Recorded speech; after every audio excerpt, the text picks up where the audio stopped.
wasn't no. Well, well, the next one certainly was because it saves the show.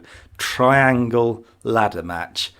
Basically a TLC match. I don't know why they called it a triangle ladder match. Was there any... I don't think TLC was a thing at this point. I think they were just maybe this was tested the waters thing because even Edge and Christian still didn't have the sort of concerto thing yet. It was more the Dudleys had the tables and obviously the Hardys are obviously the ladders because they're the risk takers. But yeah, I think it was more of a, I don't know if it's like a filler, sort of like test it out, you know, give them 20 minutes. Yeah, definitely. See what they can do. Definitely. And didn't they raise the bar? I mean, even like weirdly, this match is probably the worst of the three. But if that makes sense. But in the sense of like they up the game. The others are so good. Yeah, they get better and better and better. Like this is still an amazing match. Like your good 4-star type of match. It's still incredible. The best thing on the card. Yeah, I mean they set up set up the story quite nicely. To be fair, I mean it felt gradual. You know, first it was like a feud between the Dudleys and the Hardys, and then Edge and Christian got inserted, and then they sort of like they inserted by going against the Hardys, and then all of a sudden the Dudleys became tag team champions after beating the New Age Outlaws. In a kind of way, they sort of made the tag team division better because now the best tag teams are fighting for the titles instead of just being New Age Outlaws have got the titles because, well, they've got the titles. So the good thing is this is the start of like a month long, like, you know, the entire year of just the tag division being top notch, being awesome. Yeah, it's quite interesting really because looking at it, like you say, the Dudleys are heels, big heels. Edge and Christian are basically heels. I don't think they're quite fully turned yet, but they're on the way. I think they just turned like a week before. Like they literally just turned. Right. And then you've got the Hardys, who are the babyface team. And genuinely, if you didn't know the result beforehand and were watching it for the first time, you would think this is set up for the Hardys to finally win the tag team titles. That's what you would think. But they're really quite clever with a finish with Edge and Christian, and this win really propels them to the top of the tag division. Weirdly, what do you get? Fair, like if it's TLC, I think they won all the TLC matches. I'm pretty sure they'd won majority of them. It's quite funny. It was like when you think about it, because obviously the Hardys, you would think, as you said, that they will be the ones that sort of would be the ones that win, would be advantage in this kind of match, but yeah, they haven't. Well, I don't think they've won one yet. I think, well, except for obviously with their big return in 33. Yet. Yeah, I was going to say, what you mean yet? Well, and two, I'll probably be found to be wrong if someone probably looks at them and says, yes, they won one. I was like, okay, you're right, I'm wrong. It happens now and then. But this match is just spot feel. Just mental. Spot feel, right? But the spots were so, like, particularly at this time, it was like, what is going on? Because like the moves and the bumps they were taking off the ladders and off the edge of the ring and all this sort of stuff, I'm thinking to myself, how are you walking away from this match? It's mental. And obviously, from we've got hindsight now and our future, it's like this is just a tipping point of how crazy they went. I mean, yeah, this is a blueprint. It literally is a blueprint of what kind of match you're going to see in the future.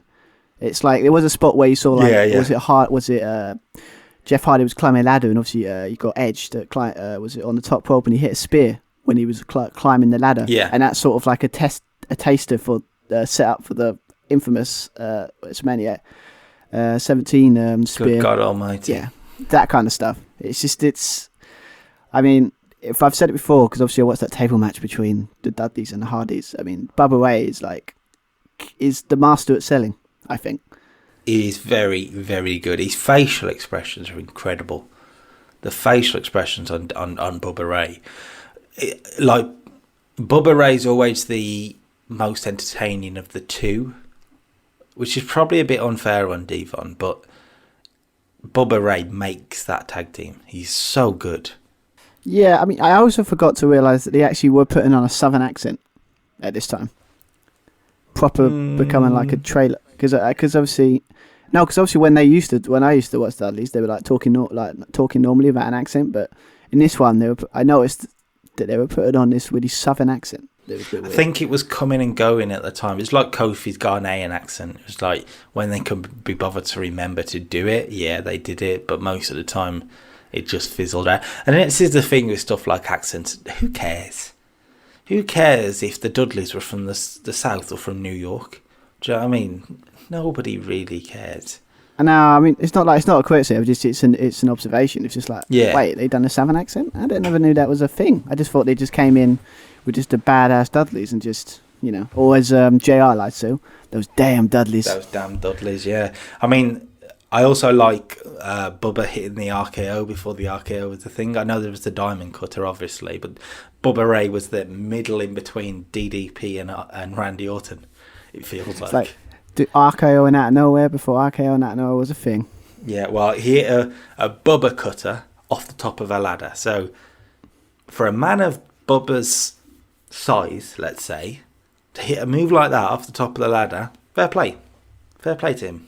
I mean, the sad truth is he is I wouldn't say underrated, because people don't, because obviously he's not a tag team, but single wrestling he's actually quite competent in doing. Yeah, I think it's one of those. Obviously, he had his run in TNA where he was at the top and he was a heel, and he was great in TNA. I'm not debating that, but I think the WWE were quite clever with the Dudleys, where there was always a ceiling. There was always a ceiling with the Dudleys that they're going to be so good, but they were never going to reach superstar singles runs. Do you know what I mean? So they were quite clever with how they do it. This is the Dudleys at their very, very best. Well, they did try, didn't they? Remember, they did try and split them up, and then you had the Reverend Devon as really, and then you had Bubba Ray was basically his Dudley persona, but just by himself. On his own, yeah. Yeah, and then I think they realised a couple of months later, like, yeah, this is a bad idea. So then you put them back together. Then, as they say, the rest is history.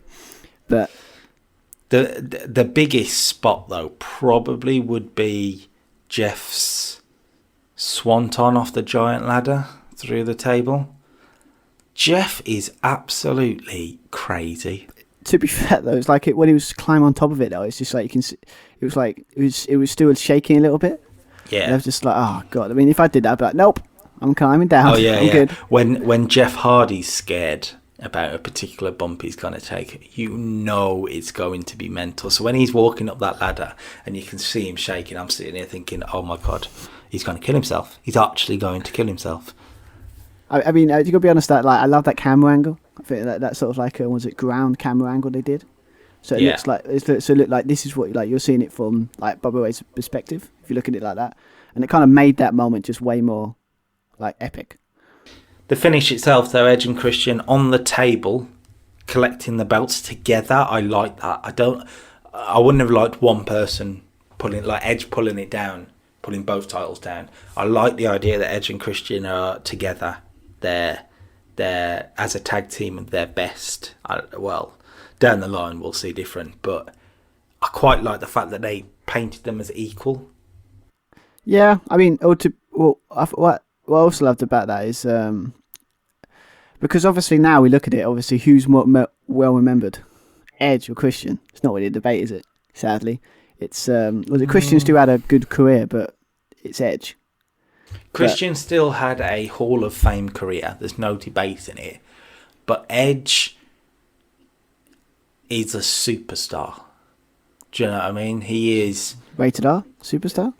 Yeah, he is, if Edge was a babyface throughout the remainder of his career, he'd be considered up there with Austin and Cena and all this sort of stuff. The run that the Edge has on top is incredible as a single star. I think I saw something on his 24 documentary the other day that Edge has won the most championships in WWE history, which is mental. What is he like? Was it a 10-time? Yeah, 10-time world champion, countless tag championships, intercontinental titles. Has he ever won the US title? No. I can't picture it. I don't think he's won every title, but I think he's won he's won like in terms of the amount of reigns that he's had with a championship belt is more than anybody in company history, even now, which is mental. I mean, to be fair, it's like, as I've said it in my WrestleMania 36 review. You should check that out as well. Yeah, not subtle plug there. But yeah, it's just he's one of my favorite wrestlers of all time, up there with The Rock. I mean, it's one of my he does one of my favorite cash-ins of all time. He does. I loved him on his run on SmackDown. I just that's the reason I love. And he's got one of the coolest theme songs on the planet. Mm-hmm. I mean, definitely. You're telling me you weren't popping at Royal Rumble when you saw Edge come out? Yeah, and like I was popping, but also I knew he was going to come back in the match. Everyone sort of knew, but it still didn't take away from the moment. No one was popping because of the surprise. Everyone was popping because they were just so happy to see him. And he finally done it. The ring. Again, for me, that was similar to the WrestleMania 33 with Return of the Hardy Boyz, where it's like we heard rumours, and then we heard that they had a match at Ring of Honor, and a ladder match. Like, oh no, they can't do it now. They can't be here. And then they turned up. I watch you at the Walkabout in Brighton that we have to set up at some point, hopefully, maybe one day. But when this is all blowed over. But yeah, it was like you have them mark out moments. Proper nerd, like when people say nerding out. This is what it was. Yeah. So it's just that, and the Edge came back, which is like, yes, it's just like so good to see Edge back. But it's just, I got to say, Edge and Christian was just like, we haven't even got to the point when they start the whole run with, when they proper turn heel and start become like, there's no flash photography and like the pauses and all that stuff. Yeah, we haven't even got to that point yet. No, the best that's what's so great about matches like these, where you can see Edge and Christian, the Hardys in particular, not so much the Dudleys, but they're young, right? And you can see that how great the match was and how great the moments they were creating then, the best was still yet to come from them. And that shows how good this roster was. Like, personally, I think the current roster now is the best they've ever had. Whether they book it correctly is the different story. Well, but this roster had the right wrestlers, the right entertainers, and the right booking majority of the time. Not particularly this show, but the rest of the year is what made it so good. And it's kind of nice with the whole. I don't know if it's just because, like, in this day and age, there's no such thing really as any character anymore in some wrestlers. So it's like everyone sort of had their own like gimmick, and it kind of worked for their own personality. Yeah, but I mean, they made it work. Yeah, it's just, and yeah, I just love the way. This is why I like just doing this podcast in the morning, because I get to go back and watch this whole run from the start, and then sort of see it blossom. It's going to be, and it does certainly blossom.